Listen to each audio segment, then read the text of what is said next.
Everyone has heard about life forces. It's something that's been known to humanity for thousands of years. In India, they called it prana, in China, chi. The medieval alchemists spoke of the ether. And it was Rudolf Steiner who actually discovered that this life force has got four different aspects, four personalities that all work together, but each being important in their own right. And that's where we speak of the four ethes. And so, particularly in this modern day and age, it's extremely important to have some understanding of what those four ethes are. And that is because we're surrounding ourselves all around us with electromagnetic radiation, with Wi-Fi. We have our lives revolve around virtual screens the whole time. We have to come to terms with artificial intelligence, all of that against the natural world. And this natural world is very much held together and created through the activities of the four ethes. And so one way to get an idea, a better understanding of the four ethes is by looking at the opposite. Sometimes just by looking at an opposite quality, that makes you realize what the relationship is between both, the quality on one hand and its opposite on the other hand. And so then we have to ask ourselves, well, all right, if there are four ethers, are there four opposite qualities? And if the four ethers are four life forces, well, then the opposite qualities would be death forces. And is that so? And in answer to that question, we have to say yes. Steiner speaks about four forces that are in direct opposition to the four life forces. And if the life forces had their own way, they would be so strong we could not possibly stand it. Life forces would draw the whole physical matter away out into the universe. They have an expansive characteristic. So the life forces need to be balanced with physical forces. And of course, if the physical forces had their own way, nature equally couldn't exist, because nature exists in the balance, in the middle, between what Steiner describes the expansive forces of the four ethers and the contractive forces that belong to the physical realm. And so they are the exact opposite of each other. So if one is warm, that means the other must be cold. If the light ether is expansive and fills the space with light, well, the opposite must be darkness that reduces the space and compresses the space. So we have warm and cold, light and dark, heavy and weightless. And finally, the living quality itself, the life itself, which, when you look at the opposite, it's death.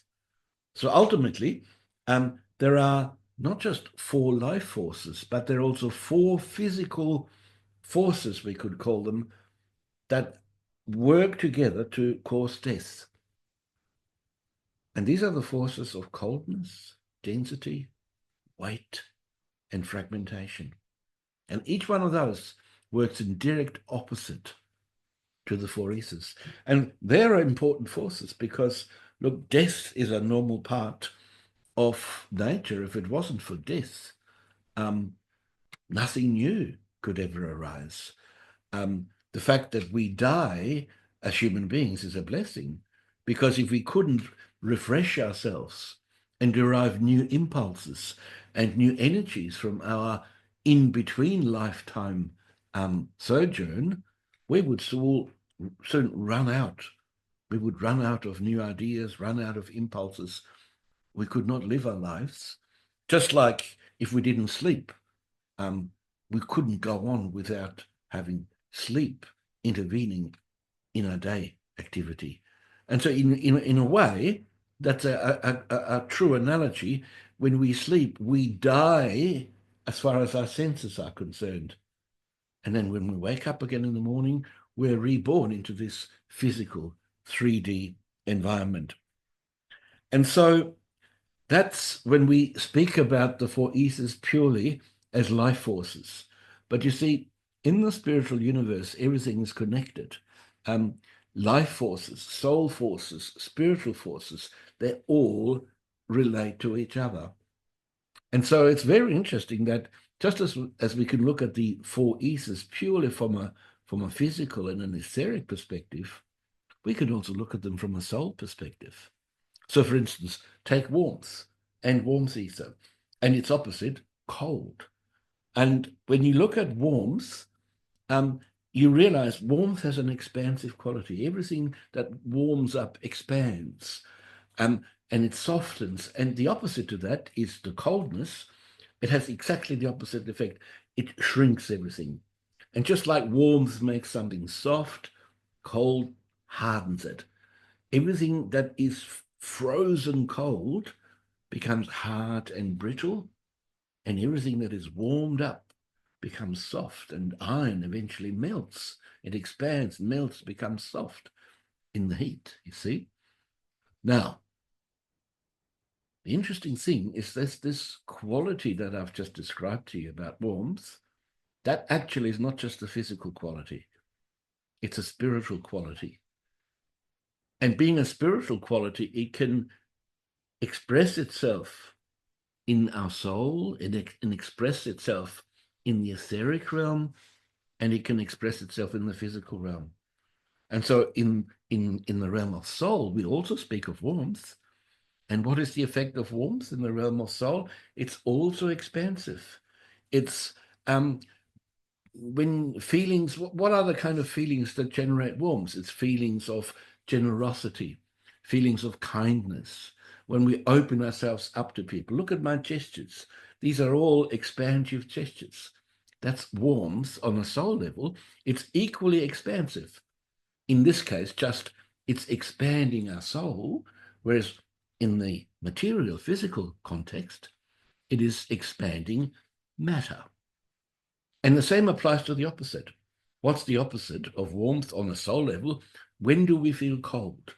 When do we contract? When do we shrivel up? And in the extreme situation, we go into a fetal position. That's just the ultimate way of how we're able to contract ourselves. And the emotion that most of all is able to cause that effect is fear and terror. And when we're in the face of fear, or when we overcome with fear, we inwardly contract. And that is the same gesture as what happens out in the physical world when things become icy and cold. Yeah? And you see, life can only ever happen in that middle realm. Even in nature, when everything's frozen, there's not much life.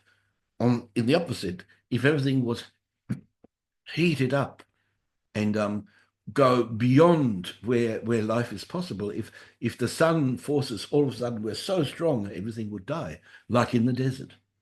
And so life in nature happens in that middle band between the extremes of the death forces and the life forces. And this is a natural polarity. It's a polarity in the physical world. It's a polarity in the soul world. And just like I've brought up warmth as an example, the same thing could be said about light, about the watery principle, sound and sound ether, and ultimately also about the life ether itself, which is the enlivening principle. In the life ether, it's particularly strong because what life ether does, it creates whole living entities.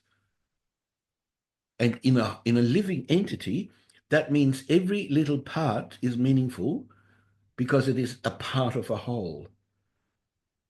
For instance, a stone is not a whole, because if I break a little piece away from a stone, it makes no difference to the stone.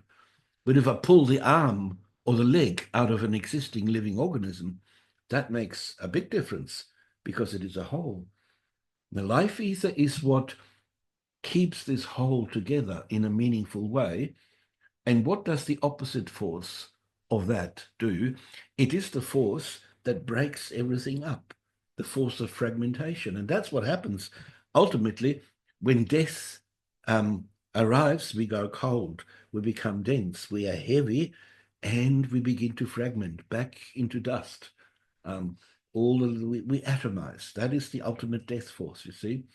And it's so important that we learn to see this polarity when we look out in nature, because that way we can enter into a relationship with the natural world and a relationship within ourselves.